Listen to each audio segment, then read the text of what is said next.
Is it his feet? This podcast is not suitable for children or those who are easily disturbed. Spoiler warning for whatever is in the title of this episode. And now for the obligatory socials. Please like, share and subscribe. Follow Daniel at DStarSick on Twitter. Follow Ryan at Darth Damio on the Bluebird app. You can find the podcast on Twitter at HorrorPod69. You can also follow us on Facebook, Instagram, Slasher and Goodreads. Become part of the Disturbed community by asking for the Facebook group and Discord links. Send dick pics to the horrorofbabylonpodcast@gmail.com. Support the show at patreon.com/thehorrorofbabylon. In closing, you can let your friends know that The Horror of Babylon is available on YouTube, Apple Podcasts, Spotify, Audible and all other major podcast apps.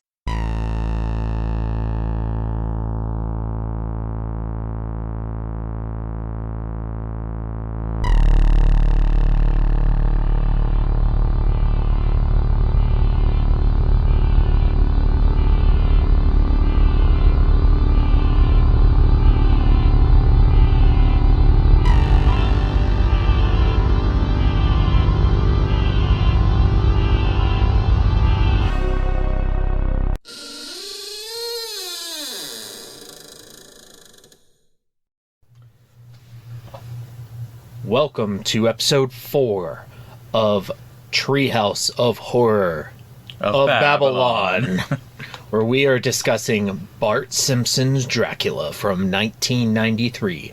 I am Ryan, and with me as always is Daniel. Say hi, Daniel. Hi, Daniel. And we're going to start off this episode a little differently, because I have a special treat. Maybe. A special treat? I have, in honor of our recent episodes on Winnie the Pooh, Blood and Honey, and Cocaine Bear, I have Bear Beer. Oh, that's awesome. And we are going to crack these open and drink to our patrons who help us with our bonus episodes and everything, really. And this is Tropical Beer Hug, an Imperial IPA from Goose Island. 9.9. 9.9%. If you guys don't know, if this is your first time listening to us, Ryan and I have become lightweights in our middle age. Yeah. Yeah.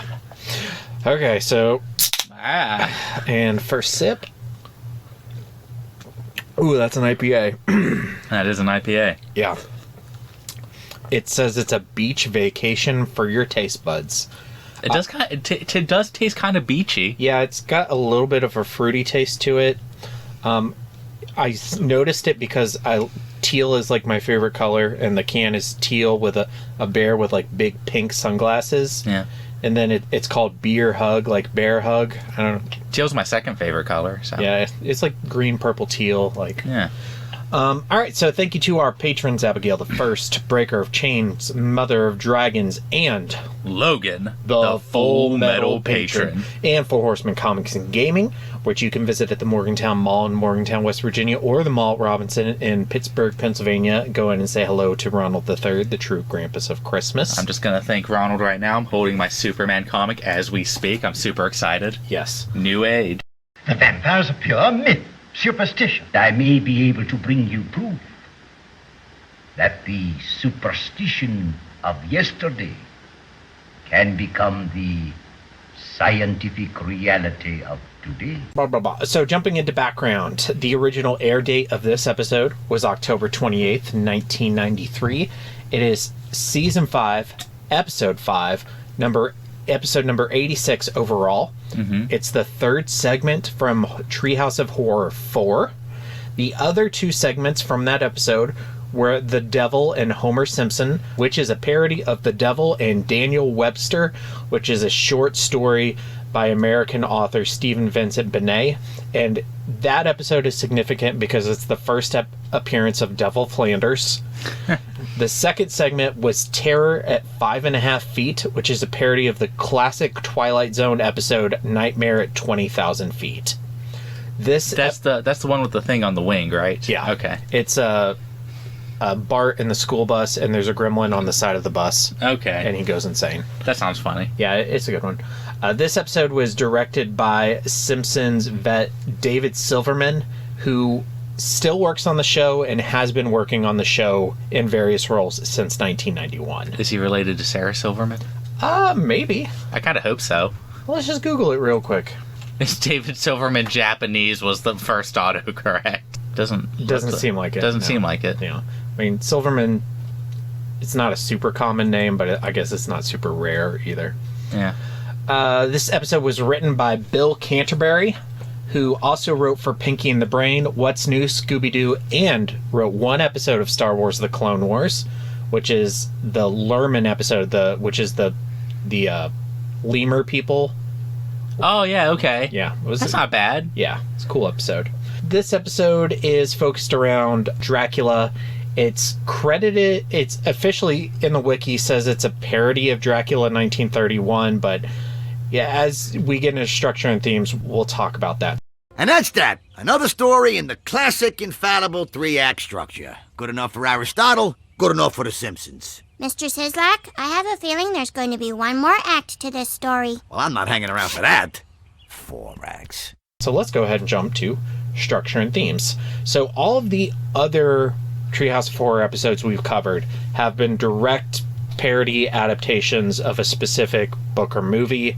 Not It, Death Tome, and The Shining. This one is kind of framed to be a parody of Bram Stoker's Dracula, and it's credited as being a parody of Dracula 1931, but it's really just kind of an amalgamation of various Easter eggs from... It's a vampire hodgepodge. Yeah. Exactly. And normally we talk about Easter eggs in our section Zombie Day towards the end of the episode, but I actually accumulated a list, so I figured we'd just talk about it. Just do it here, yeah. Yeah. I'll go over the list I have, and then if I missed anything that you noticed, just let me know. Okay. Okay, so Mr. Burns' outfit is obviously Dracula's outfit from Bram Stoker's Dracula. Yeah. And then how he appears superimposed over his castle. That's shown in Bram Stoker's Dracula a lot. Yes. Those were the first 2 things I noticed. I didn't have that on my list, but... Mr. Burns' claw-like fingers are like Count Orlok's fingers from Nosferatu. Has the shadow like Bram Stoker's Dracula. Mr. Smithers looks like he's supposed to be a disheveled Renfield. He had the metal fingers like Renfield from Bram Stoker's Dracula. Yep. Bart and the kids floating outside of the windows. That's 100% Salem's Lot. That's what I said. I was like, normally with these things, I don't Google it. I just try to figure it out on my own. This one I Googled because there's so many Easter eggs, and I thought that's 100% Salem's Lot, but the wiki says that's from Buffy. I have never watched, but I can't say I've never watched. I don't like Buffy. I've seen like 5-10 episodes, and I think it's super cheesy. I think that the movie is like the original movie. Yeah, I think that's what it said it was from. There is one scene where one dude scratches at a window, and he's like floating up overhead, and he's like, "Let me in, I'm hungry." I've never seen the movie, and I've only seen like half of one episode, so I don't know. Yeah, that hit me as Salem's Lot. I'm gonna have to. If you intended it to be Buffy, you hit Salem's Lot on your way there. And again, this is a wiki, so it's possible it's just wrong. That is possible. Lisa says Mr. Burns is Das Vampir, which apparently Vampir was one of the original names that Bram Stoker considered for Dracula. Yeah. And the first character to consider putting a stake through Bart's heart is Abraham Simpson. Abraham Van Helsing. Okay, that's funny. Yeah. One of the books that I intend to have you read next year is a vampire book. And they're spelled like Vampire, but it's like pronounced Vampire in the series. It's very weird, but it's also very cool. And like the head vampire thing is from something, and I'm trying to pinpoint in my memory where that comes from. If you kill the head vampire, everyone goes back to normal. Because that's in a movie I've seen. It's in Salem's Lot, isn't it? The movie Salem's Lot? No, just in the story. Like, I mean... No, because all the vampires remain vampires. Oh, yeah, that's right. Yeah. And they go back to kill them later. You're right. It might be Lost Boys, but I haven't seen Lost Boys in like 15 years. I haven't seen it at all. It might be, oh, fuck. I should know the name of this. A guy recruits like a late-night horror guy to help him hunt vampires because he thinks he's an actual vampire hunter. It's by the same dude who made Chucky. I'm going to feel very stupid. I don't know that one. I believe in that one, if you kill the head vampire, they go back to normal. Do you think that what they ended up doing worked better than trying to make their own version of Bram Stoker's Dracula in 7 minutes, or? Probably, because I don't know how many more gags you could have pulled out, especially maybe for later Simpsons when they could get away with more. Mm-hmm. Like, you could have had, like, a hairy Homer fucking the shit out of Marge. I don't know if they could have gotten away with it in season 5. I think in later seasons, you can get away with more sexually. Yeah. But they had some pretty tongue-in-cheek jokes in this one, like Eskimos aren't real, and his hair looks so queer. Like, stuff that you probably wouldn't say on today's television. You just have Lisa correct him now. Yeah, that's true. It's not very woke, Dad. You know, she was a kid in the 80s, but she's totally Gen Z. She's super Gen Z. Yeah. She was Gen Z before... Gen Z was cool. Yeah, she was Gen Z during Gen X. That's right. They're coming to get you, Barbara. Let's jump to characters. The only character that I really want to talk about is Mr. Burns as Dracula. What were your thoughts? It's not the worst Dracula thing I've ever seen, so... What is the worst Dracula thing you've ever seen? Dracula Untold was pretty bad.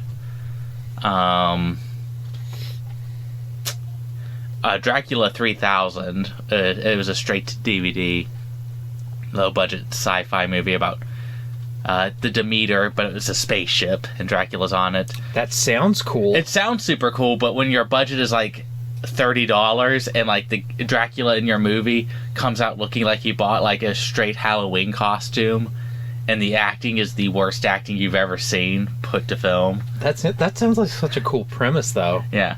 It's like Alien, but Dracula. Yeah, it's a great premise.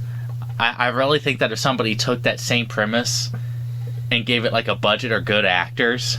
The Bad Batch did an episode this season that was completely alien. Oh, yeah? Yeah, it was really cool. I'll have to watch. God, my dad gave me his Disney Plus and I still haven't added it. Do it. Okay, I plan on just watching all the Mandalorian in one day and then texting you about it. It's paining me to not talk about it. I can tell. It's hard. Because there are thoughts, but we'll table that for like 5 weeks from now. Okay, yeah, I really like Mr. Burns as Dracula. I think he, like, when we were talking about Pennywise, like, obviously Krusty would be Pennywise. If somebody... Mr. Burns that's the choice. Yeah, if other than, you know, there is a Dracula character in The Simpsons, but if you were going to take an original Simpsons character and make them Dracula, Mr. Bourne. Republican Dracula. Yeah, Republican Dracula. I fucking love Republican Dracula. I say we crack down on the hippies. Blah. He's me from the early 2000s. Oh. George W. Bush is not that bad. Blah, blah, blah. Freedom isn't free. Freedom isn't free. Would you like some freedom fries with your cheeseburger? I'll kill you all! I'll drive you crazy, and I'll kill you all! I'm every nightmare you ever had. I am your worst dream come true. I'm everything you ever were afraid of. We're moving to scary shit, which, if this isn't your first episode of Treehouse of Horror of Babylon, you know, we don't talk about if it was scary or not. We talk about what was if it was funny, what was the best joke, what was the worst joke. I will tell you, as a child, my favorite joke, and because I've seen this 100 times since I was a kid, I always laugh the hardest at Homer hammering the stake into his crotch. Is that your favorite joke? Historically, yes. I think I watched this yesterday and watched it again today with you. The thing that got me the hardest, which it never got me as a kid, this is kind of an example of my humor changing as I've gotten older. Like, Marge's like little like one-liners just get me now. Yeah. And the one that really got me when I watched it yesterday and today was, I really wish we could have gotten a sitter for Maggie. It's like, you're going to murder a vampire lord. Why would you not look really hard for a sitter? I mean, my favorite joke was right at the beginning, which is kind of unfortunate because when your favorite joke's at the beginning and nothing else is stacking up. Mm-hmm. And that was, who's the police officer? Chief Wiggum. Chief Wiggum's like, we are most likely dealing with some sort of supernatural creature, most likely a mummy.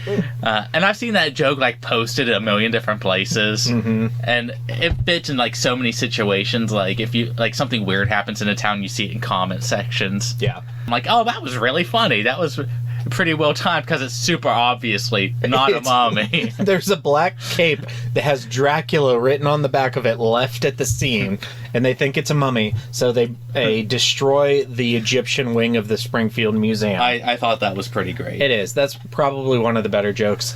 And you're right, it is awkward that it's at the beginning. Him saying his hair is pretty queer, and that's probably just because I don't get to hear jokes like that much anymore. Yeah, this is from 1990. Just quickly touching on what you were saying about that best joke being at the beginning of the episode, that's why stand-up comedians always end on their quote-unquote best joke.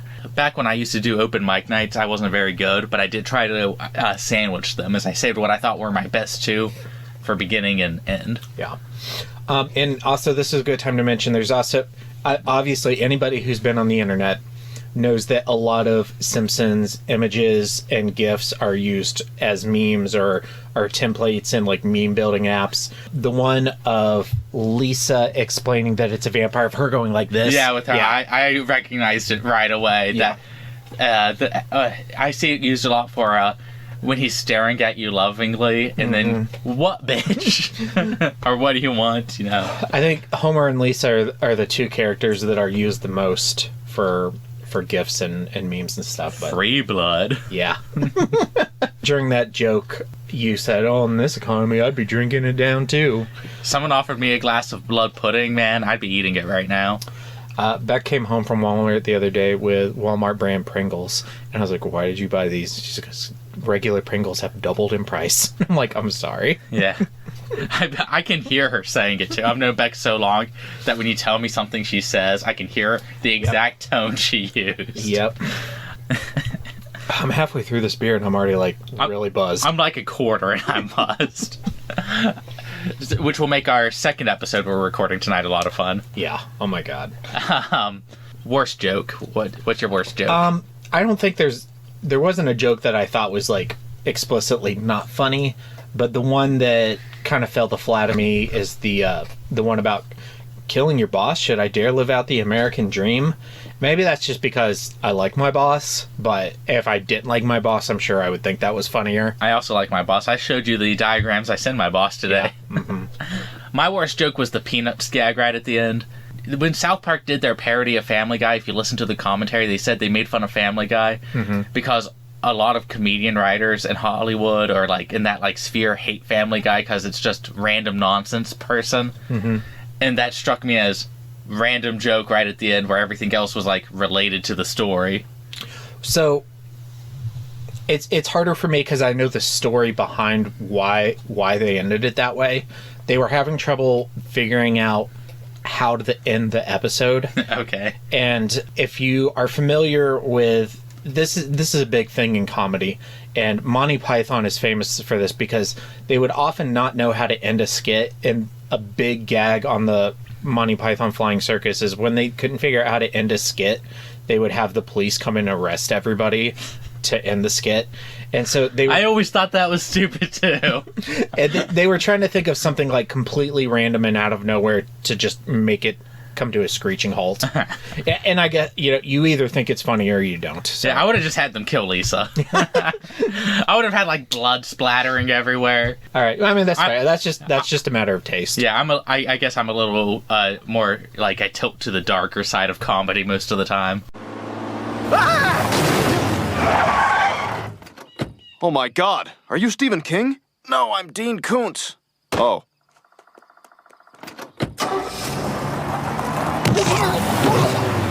Kings and Koontz. What's your king of Bart Simpson's Dracula?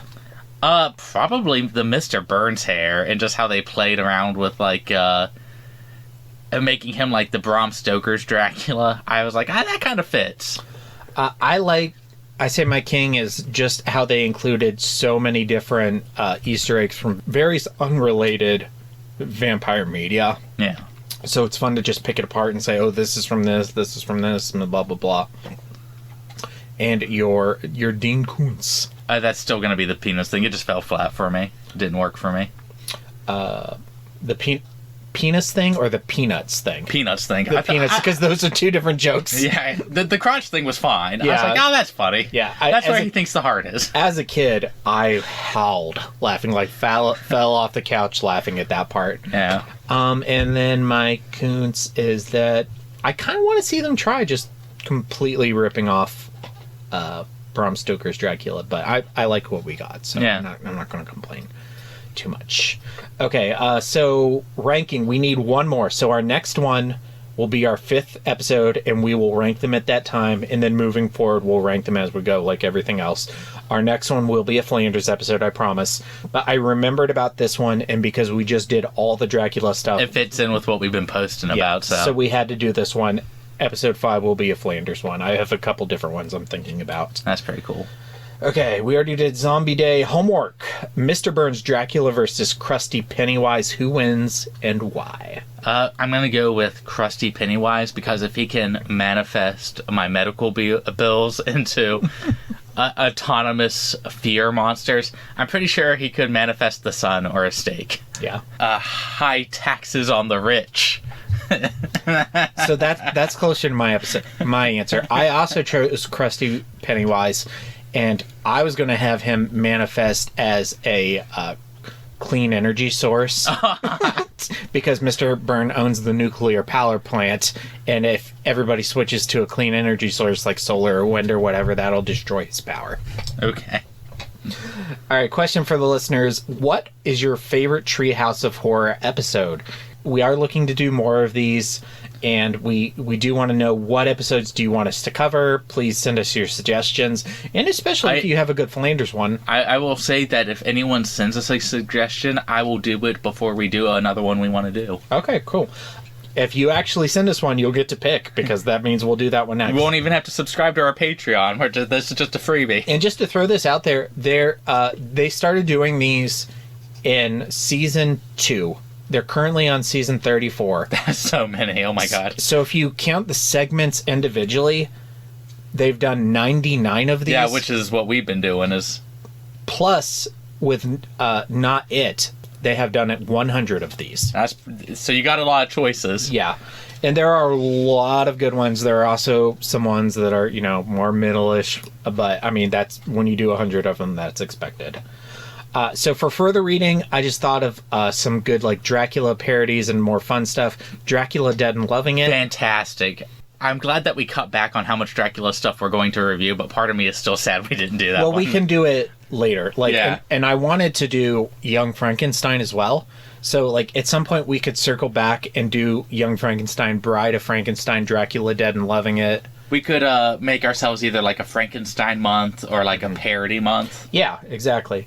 I also wanted to throw Hotel Transylvania out there, which, for those of you without kids, Avis, maybe you haven't seen these movies, but they're actually super clever, and they have a lot of horror Easter eggs in them. And maybe you don't like Adam Sandler, but these are movies with Adam Sandler in them. They're not really Happy Matheson Adam Sandler movies. Yeah, they're Sony comedies. Yeah. So I'll recommend those. Do you have any other Dracula vampire parody comedy recommendations? No, because most of the vampire stuff I like is pretty straightforward. Yeah. I prefer serious vampire stuff. Not that I'm opposed to comedies, just I don't watch nearly as many of them. Nope, that's fine. All right, so upcoming on the Horror Babylon this Sunday, we will be releasing our next book episode, which will be on Uzumaki by Junji Ito, which we've already recorded, and I think was a pretty good episode. The following week, on Thursday, we're going to have a bonus episode interviewing author Remy Kavalich, which I'm super looking forward to. Yeah, she seems excited about it too. So, and then the next Sunday we are going to cover the film adaptation of Uzumaki. On Sunday, April 9th, our next book episode will be River of Teeth by Sarah Gailey. And then on Sunday, April 16th, we are going to cover the new film Renfield with Nicholas Hoult and Nicolas Cage. That's going to be great. I hope so. I sure hope so. I hope it's half as good as the trailer made it look. Yeah, if it's one of those movies where the trailer's better than the movie, I'll be upset. But I think Cocaine Bear has restored my faith a little bit. Yeah. I was supposed to see Scream 6 this week, and my date got sick, so I still haven't gotten to see it. My plan is to still make you marathon all of the Scream movies in one sitting. I don't think we're going to be able to do that in time to see... I'm just going to wait till Scream 6 comes out. And then do them all. And then I'm going to have you, like, freshly rank all of them. That's fine. I'm fine for that. Yeah. All right. So thank you very much to our patrons, Abigail the First, Breaker of Chains, Mother of Dragons, and Logan, the Full Metal Patron. And For Horsemen Comics and Gaming, which you can visit at the Morgantown Mall in Morgantown, West Virginia, or the Mall at Robinson in Pittsburgh, Pennsylvania.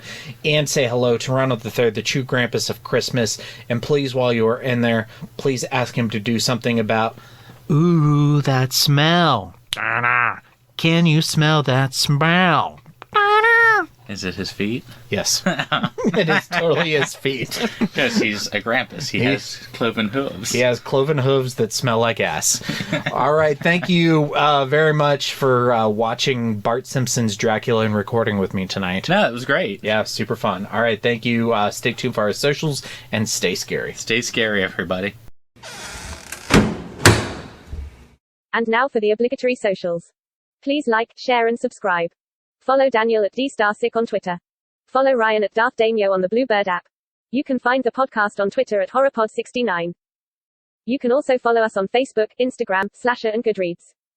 Become part of the Disturbed community by asking for the Facebook group and Discord links. Send dick pics to the horrorofbabylon@gmail.com.